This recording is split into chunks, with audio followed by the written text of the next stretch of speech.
ओम ज्ञानतिमिरन्धस्य ज्ञानाञ्जनशलाकया चक्षुरुन्मीलितं येन तस्मै श्रीगुरवे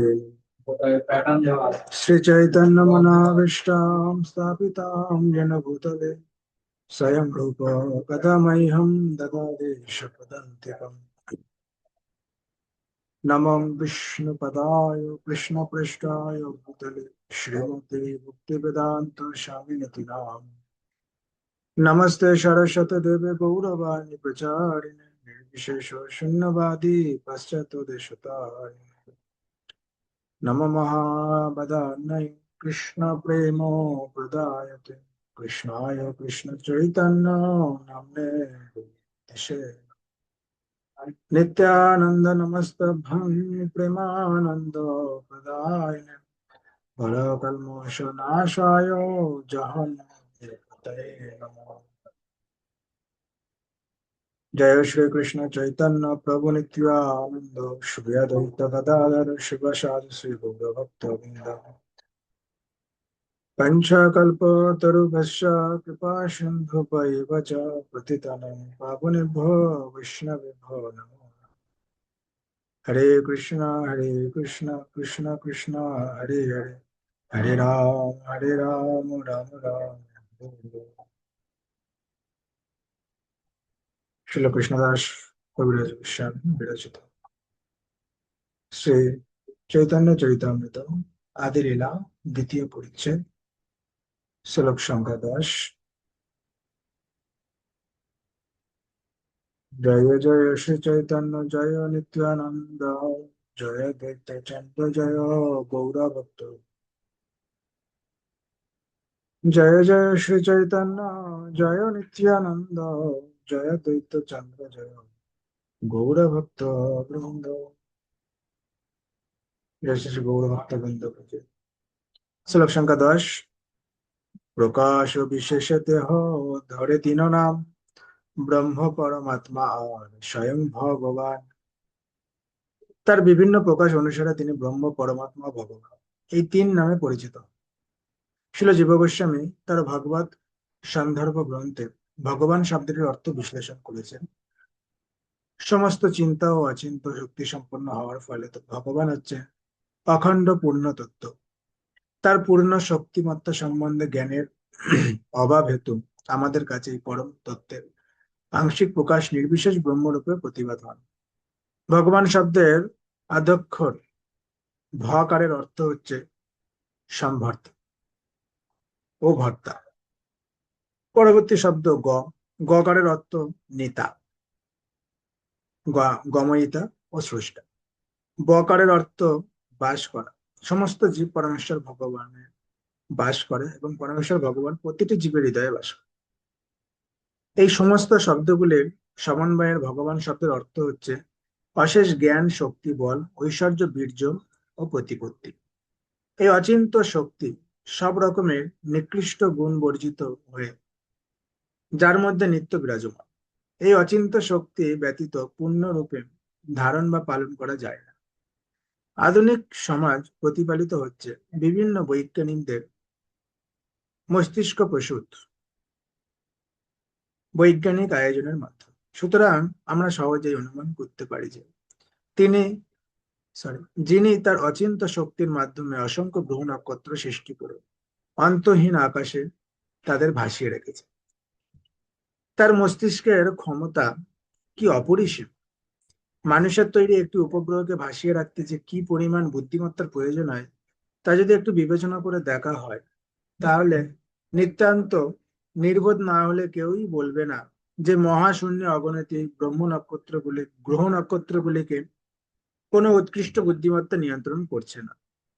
বিশাল বিশাল গ্রহ নক্ষত্রগুলিকে মহাশূন্যে ভাসিয়ে রাখার ব্যবস্থাপনার পিছনে যে এক অতি উন্নত বুদ্ধিমত্তা রয়েছে তা অবিশ্বাস করার কোনো কারণ থাকতে পারে না। ভাগবত গীতায় 15 নম্বর অধ্যায়ে 13 নম্বরে শ্লোকে পরমেশ্বর ভগবান এই সম্বন্ধে স্পষ্টভাবে বলেছেন, আমি প্রতিটি গ্রহে প্রবেশ করি এবং আমার শক্তির দ্বারা পরিচালিত হয়ে গ্রহগুলি কক্ষপথে স্থিত থাকে। ভগবান যদি গ্রহগুলিকে নিজের নিয়ন্ত্রণে না রাখতেন, তাহলে তারা বায়ুতে ধূলিকণার মতো ইতস্তত বিক্ষিপ্ত হতো। আধুনিক বৈজ্ঞানিকেরা ভগবানের এই অচিন্ত্য শক্তিকে তাদের মন গড়া নানা রকম জল্পনা কল্পনার মাধ্যমে বিভিন্ন ভাবে বিশ্লেষণ করার চেষ্টা করে, কিন্তু তাদের সেই বিশ্লেষণ অবাস্তব ও অসীম। ভগবান শব্দে ভ গ ও ব অক্ষরগুলি বিভিন্ন অর্থবাচক। তার বিভিন্ন শক্তির মাধ্যমে ভগবান সবকিছু রক্ষা করেন এবং পালন করেন, কিন্তু তিনি নিজে ব্যক্তিগতভাবে কেবল তার ভক্তদের পালন করেন এবং রক্ষা করেন। যেমন রাজা বিভিন্ন রাজপুরুষ এবং প্রতিনিধিদের মাধ্যমে তার রাজ্যকে প্রতিপালন ও রক্ষা করেন, কিন্তু নিজে ব্যক্তিগতভাবে তার পুত্র কন্যাদের পালন করেন। ভগবান হচ্ছেন তার ভক্তদের পরিচালক। সেই সম্বন্ধে ভগবত গীতায় বলা হয়েছে, ভগবান স্বয়ং তার প্রিয় ভক্তদের নির্দেশ দেন যে কিভাবে তারা ভক্তি মার্গে উন্নতি সাধন করে নিশ্চিতভাবে ভগবত রাজ্যে অগ্রসর হতে পারে। ভগবান তার ভক্তের নিবেদিত প্রেম ভক্তি গ্রহণ করে, যাদের কাছে তিনিই হচ্ছেন পরম প্রেমাস্পদ। তার প্রতি ভক্তদের দিব্য প্রেম বিকশিত করার জন্য ভগবান অনুকূল পরিবেশ সৃষ্টি করেন। কখনো কখনো তিনি তার ভক্তের সব রকম জড়জাগতিক আসক্তি বলপূর্বক ছিন্ন করেন এবং তার সব রকম জড় প্রচেষ্টাগুলিকে প্রতিহত করেন, যাতে ভক্ত সম্পূর্ণভাবে তার শরণাগত। এভাবেই ভগবান তার ভক্তদের পরিচালক রূপে নিজেকে প্রতিপন্ন করেন। এই জড়জগতের সৃষ্টি পালন ও ধ্বংস কার্যে ভগবান সরাসরি ভাবে যুক্ত নন, কেননা ব্যক্তিগতভাবে তিনি তার নিত্য পার্ষদদের সঙ্গে নিত্যকাল ধরে দিব্য আনন্দ উপভোগে ব্যস্ত। কিন্তু তবুও তিনি তার বহিরঙ্গা জড় শক্তি এবং তটস্থ জীব শক্তির প্রবর্তক। তাই তিনি নিজেকে পুরুষ অবতার রূপে বিস্তার করেন এবং তারাও তার মতো পূর্ণ শক্তি সমন্বিত। পুরুষ অবতারেরাও হচ্ছেন ভগবত তত্ত্ব, কেননা তারা সকলেই পরমেশ্বর ভগবানের আদি রূপ থেকে অভিন্ন। জীব হচ্ছে অনুসদৃশ্য অংশ এবং তারা গুণগতভাবে তার সঙ্গে এক। তারা জড় জগতে প্রক্ষিপ্ত হয় যাতে তারা স্বতন্ত্রভাবে জড় সুখ ভোগ করার বাসনা চরিতার্থ করতে পারে, কিন্তু তবুও তারা পরমেশ্বর ভগবানের পরম ইচ্ছার অধীন। পরমাত্মা রূপে নিজেকে প্রকাশ করে ভগবান তাদের এই জড়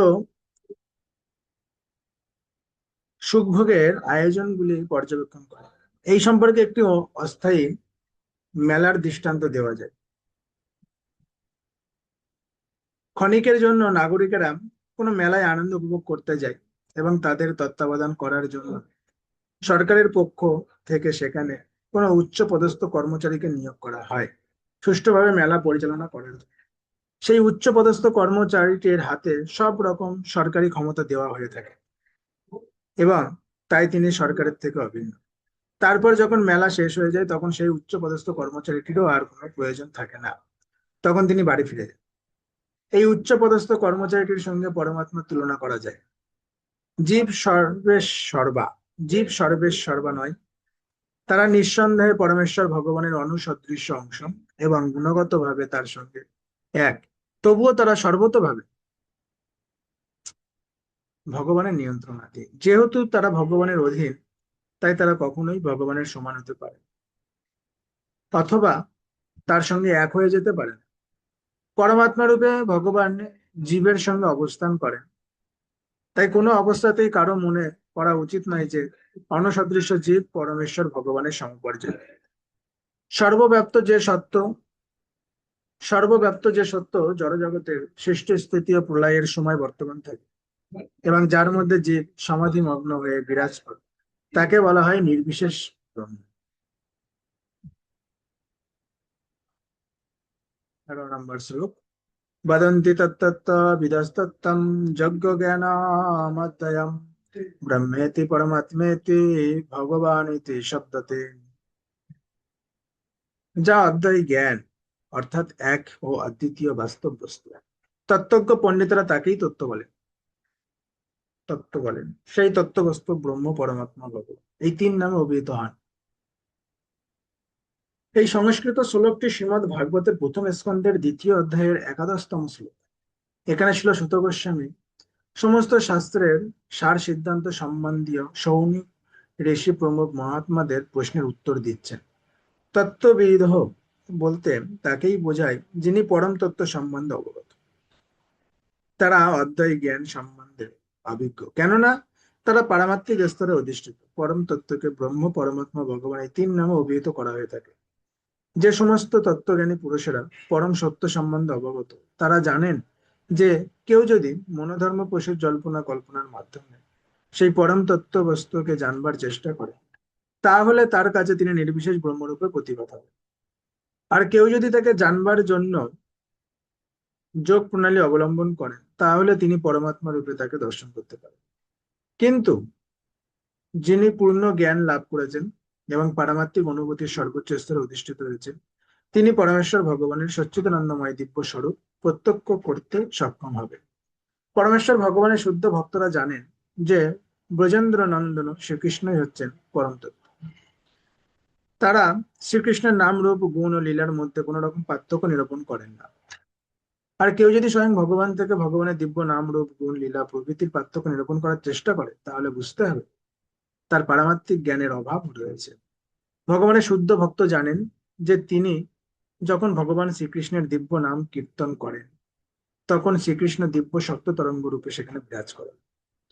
তাই তিনি পূর্ণ শ্রদ্ধা ও প্রীতির সঙ্গে ভগবানের নাম কীর্তন করে থাকেন। তিনি যখন শ্রীকৃষ্ণের বিগ্রহ দর্শন করেন, তখন তিনি সেই বিগ্রহকে অভিন্ন কৃষ্ণ জ্ঞানেই দর্শন করে থাকেন।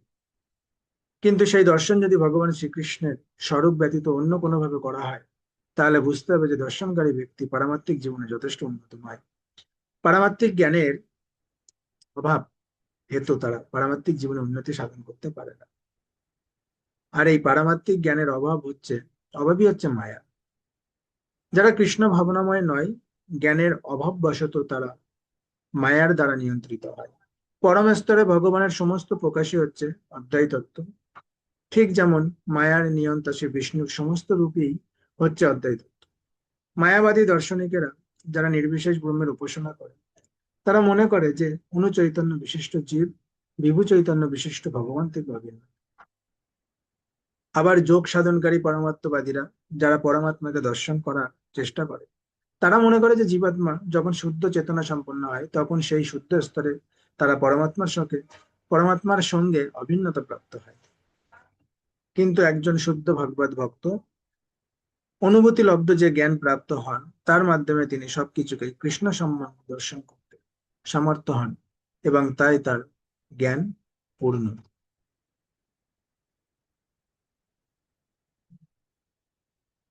তাহার অঙ্গের শুদ্ধ কিরণ মণ্ডল, উপনিষদ কহে তারে ব্রহ্ম সুনির্মল।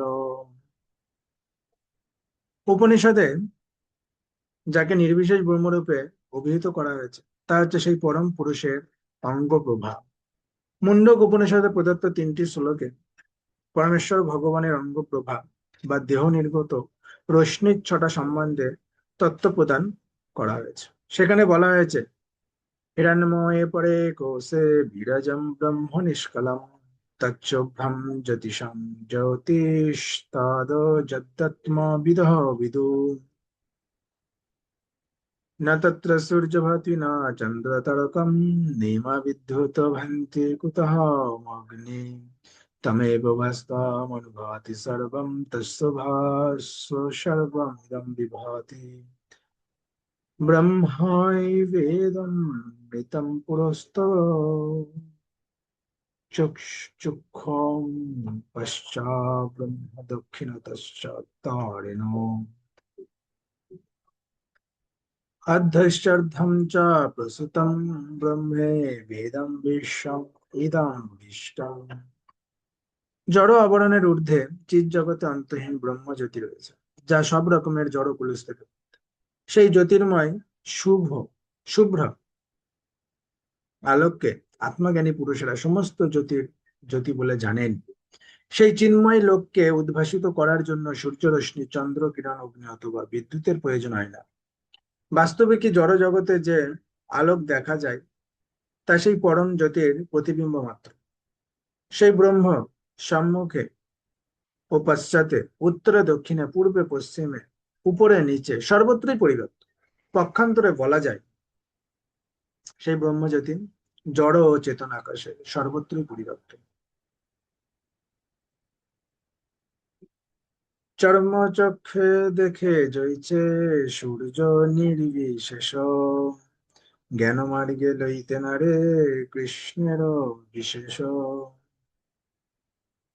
চর্মচক্ষে যেমন সূর্যকে এক নির্বিশেষ জ্যোতির্মণ্ডল বলে মনে হয়, অর্থাৎ সূর্যের সবিশেষ বৈচিত্র্য দর্শন হয় না, তেমনি মনোধর্ম প্রসিত দার্শনিক জ্ঞানের মাধ্যমে শ্রীকৃষ্ণের চিন্ময় বিশেষত্ব উপলব্ধি করা যায় না। যস্য প্রভাবাত জগদন্ত্র কোটি কোটি সুশেষ বসুধাদি বিভূতি ভিন্নম, তদ ব্রহ্ম নিষ্কালম অনন্তম শেষভূতা, গোবিন্দমাদি পুরুষম তমহং ভজামি। অনন্ত কোটি ব্রহ্মাণ্ডের অনন্ত বসুধাদি বিভূতি থেকে যে পৃথক, সেই অখণ্ড অনন্ত ও অশেষভূত ব্রহ্ম, ব্রহ্ম যার প্রভা সেই আদি পুরুষ গোবিন্দকে আমি ভজনা করি। এই শ্লোকটি ব্রহ্ম সংহিতা থেকে উদ্ধৃত। অনন্ত কোটি ব্রহ্মাণ্ডের প্রতিটি ব্রহ্মাণ্ডই বিভিন্ন আকৃতি ও পরিবেশ সমন্বিত অসংখ্য গ্রহ নক্ষত্রে পূর্ণ। সেই সমস্তই প্রকাশিত হয়েছে অনন্ত অধ্যায় ব্রহ্ম বা পরম পূর্ণ থেকে, যা পূর্ণ জ্ঞানে বিরাজমান। সেই অন্তহীন ব্রহ্ম জ্যোতির উৎস হচ্ছেন পরমেশ্বর ভগবান শ্রী গোবিন্দের চিন্ময় দেহ, এবং সেই গোবিন্দই আদি পুরুষ রূপে বন্দিত হয়েছে। কোটি কোটি ব্রহ্মাণ্ডে যে ব্রহ্মের বিভূতি, সেই ব্রহ্ম গোবিন্দের হয় অঙ্গ কান্তি। ব্রহ্মা বললেন যে নির্বিশেষ ব্রহ্মের বিভূতি কোটি কোটি ব্রহ্মাণ্ড জুড়ে পরিব্যাপ্ত, সেই ব্রহ্ম হচ্ছেন গোবিন্দের অঙ্গ কান্তি। সেই গোবিন্দ ভজি আমি দেহ মোর পতি, তাহার প্রসাদে মোর হয় সৃষ্টি শক্তি। আমি গোবিন্দের ভজনা করি। ব্রহ্মা কার ভজনা করছে? গোবিন্দের। তিনি আমার প্রতি, তার কৃপাতেই আমি ব্রহ্মাণ্ড সৃষ্টি করার শক্তি লাভ করেছি। সূর্য যদিও সমস্ত গ্রহগুলি থেকে বহুদূরে অবস্থিত, তবুও তার কিরণ সমস্ত গ্রহগুলিকে পালন করে। বাস্তবিক পক্ষে সূর্য তার তাপ ও আলোক সমস্ত ব্রহ্মাণ্ড জুড়ে বিতরণ করে। তেমনি পরম সূর্য গোবিন্দ তার বিভিন্ন শক্তিরূপে সর্বত্র তাপ ও আলোক বিতরণ করে। সূর্যের তাপ ও আলোক সূর্য থেকে অভিন্ন, তেমনি গোবিন্দের অনন্ত শক্তিও স্বয়ং গোবিন্দ থেকে অভিন্ন। তাই সর্বব্যাপ্ত ব্রহ্ম হচ্ছেন সর্বব্যাপ্ত গোবিন্দ। ভাগবত গীতায় 14:27 স্পষ্টভাবে উল্লেখ করা হয়, নির্বিশেষ ব্রহ্মের আশ্রয় হচ্ছেন গোবিন্দ, আর সেটি হচ্ছে যথার্থ তত্ত্বজ্ঞান।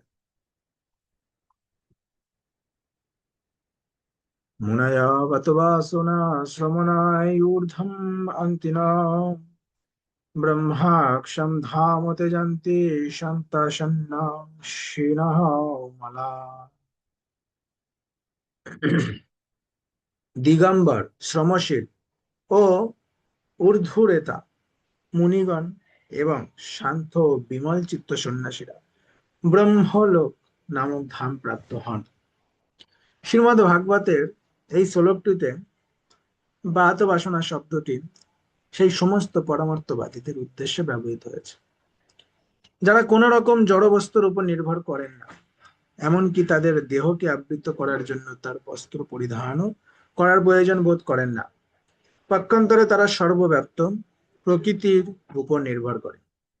এই ধরনের তপস্যার্যা পরায়ণ সাধুরা প্রচন্ড শীতে অথবা উত্তপ্ত গ্রীষ্মে তাদের দেহ আবৃত করেন না।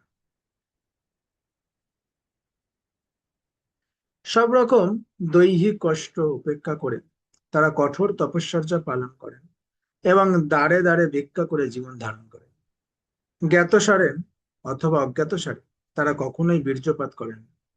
এভাবেই কঠোর ব্রহ্মচর্য পালন করার ফলে তারা ঊর্ধ্বরেতা হন। তার ফলে তাদের বুদ্ধি ও স্মৃতিশক্তি অত্যন্ত প্রখর হয়। তাদের মন কখনো পরম তত্ত্বের ধ্যান থেকে বিচ্যুত হয় না, এবং তারা কখনোই জড় ইন্দ্রিয় সুখ ভোগের বাসনা দ্বারা কলুষিত হন না।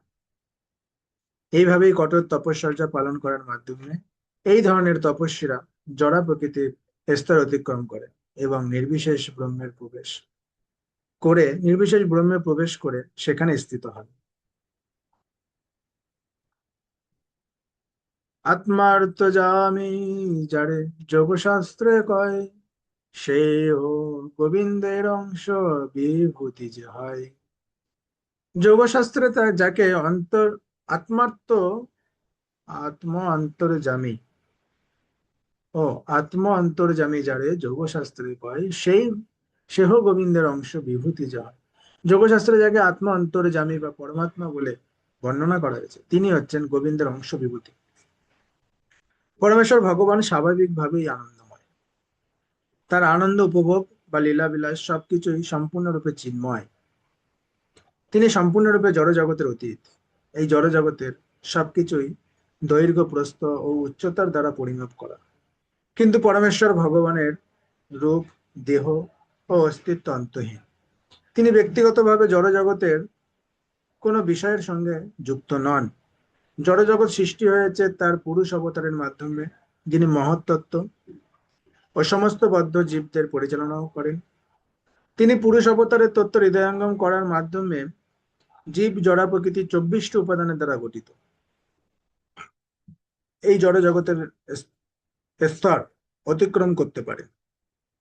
মহাবিষ্ণুর একটি বিস্তার হচ্ছেন ক্ষীরোদকশায়ী বিষ্ণু, যিনি প্রতিটি জীবের হৃদয়ে পরমাত্মা রূপে বিরাজ করেন। আর সমষ্টিগত জীবের পরমাত্মা বা দ্বিতীয় পুরুষ হচ্ছেন গর্ভদক্ষায়ী বিষ্ণু। জড়জগতের অনন্ত কোটি ব্রহ্মাণ্ডের সৃষ্টিকর্তা হচ্ছেন কারণ সমুদ্রে শায়িত প্রথম পুরুষ অবতার, তাকে বলা হয় মহাবিষ্ণু। এই তিন পুরুষ অবতার জড় জগতের ক্রিয়াকলাপ নিয়ন্ত্রণ করে। প্রামাণিক শাস্ত্রে নির্দেশ দেওয়া হয়েছে প্রতিটি জীব যেন পরমাত্মার সঙ্গে তাদের সম্পর্কের পুনঃপ্রতিষ্ঠা করে। বাস্তবিক এই যোগ পদ্ধতি অবলম্বন করে পরমাত্মার সঙ্গে সম্পর্ক স্থাপনের মাধ্যমে জড়া প্রকৃতির প্রভাব থেকে মুক্ত হওয়া যায়। যিনি সৃষ্টিতত্ত্ব সম্বন্ধে পুঙ্খানুপুঙ্খভাবে অধ্যয়ন করেছেন, তিনি অতি সহজেই জানতে পারেন যে এই পরমাত্মা হচ্ছেন পরমেশ্বর ভগবান শ্রীকৃষ্ণের অংশ প্রকাশ।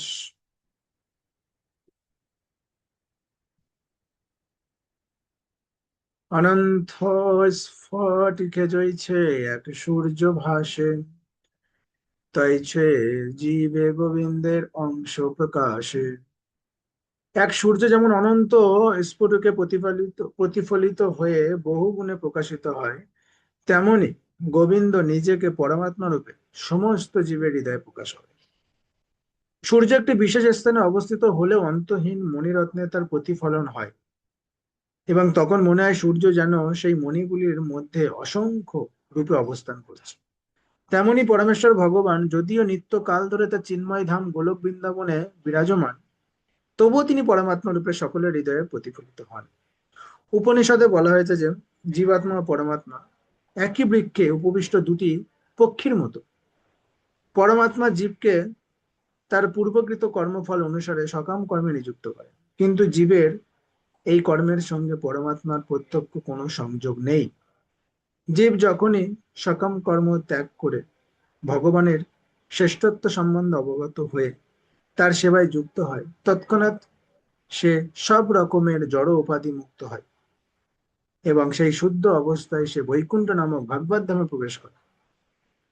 প্রতিটি জীবের পথ প্রদর্শক পরমাত্মা কখনোই জীবের কামনা বাসনা চরিতার্থ করার কাজে যুক্ত হন না, কিন্তু জড় প্রকৃতির মাধ্যমে তাদের কামনা বাসনা চরিতার্থ করার আয়োজন তিনি করেন। জীব যখনই পরমাত্মার সঙ্গে তার নিত্য সম্পর্কের কথা অবগত হয়ে তার দিকে অবলোকন করে, তৎক্ষণাৎ সে সমস্ত জড়জাগতিক বন্ধন থেকে মুক্ত। খ্রিস্টান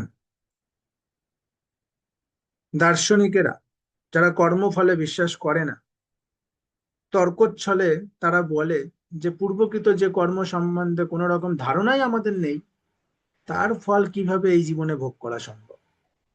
আদালতে প্রথমে সাক্ষীর মাধ্যমে কয়েদিকে তার অপরাধ সম্বন্ধে অবগত করানো হয়, এবং তারপর তাকে দণ্ড দেওয়া হয়। মৃত্যু যদি পূর্ণ বিস্মৃতি হয়, তাহলে তার পূর্বকৃত পাপ কর্মের জন্য দণ্ডভোগ করতে হবে কেন? এই ধরনের ভ্রান্তিমূলক প্রশ্নের উত্তর পরমাত্মা উপলব্ধির মাধ্যমে যথাযথভাবে পাওয়া যায়। পরমাত্মা হচ্ছেন জীবের পূর্বকৃত কার্যকলাপের সাক্ষী। কোনো মানুষের হয়তো ছোটবেলার কথা মনে না থাকতে পারে, কিন্তু তার পিতা যিনি তাকে ধীরে ধীরে বড় হতে দেখেছেন, তার অবশ্যই মনে থাকে। তেমনি জীব বিভিন্ন জীবনে বিভিন্ন দেহ পরিবর্তন করলেও পরমাত্মা সর্বদাই তার সঙ্গে অবস্থান করে এবং তার সমস্ত কার্যকলাপের কথা মনে রাখে। অথবা বহু নৈতেন কিং জ্ঞাতেন তবা অর্জুন দৃষ্টাভোऽহমিদं কৃতস্নম আকাঙ্ক্ষেন স্থিত জগৎ। ভগবান শ্রীকৃষ্ণ বললেন, হে অর্জুন, এর থেকে বেশি আর কি বলবো? আমি আমার এক অংশের দ্বারা সমস্ত জগতে প্রবিষ্ট হয়ে বর্তমান থাকি। অর্জুনকে নিজের শক্তি বর্ণনা করে পরমেশ্বর ভগবান শ্রীকৃষ্ণ ভগবদ গীতার 10ম অধ্যায়ের 42 নম্বর এই শ্লোকটি বলেছিলেন। জয় জয় শ্রী শ্রী চৈতন্য চরিতামৃত কি জয়। শ্রী কৃষ্ণদাস কবিরাজ গোস্বামী কি জয়। অনন্ত কোটি বৈষ্ণব ভক্ত নিতাই গৌর প্রেমানন্দে। হরি হরি। এখানে রইল গ্রন্থ এই অমৃত লহরী, বদন ভরিয়া সবে বল হরি হরি। হরি বল হরি বল।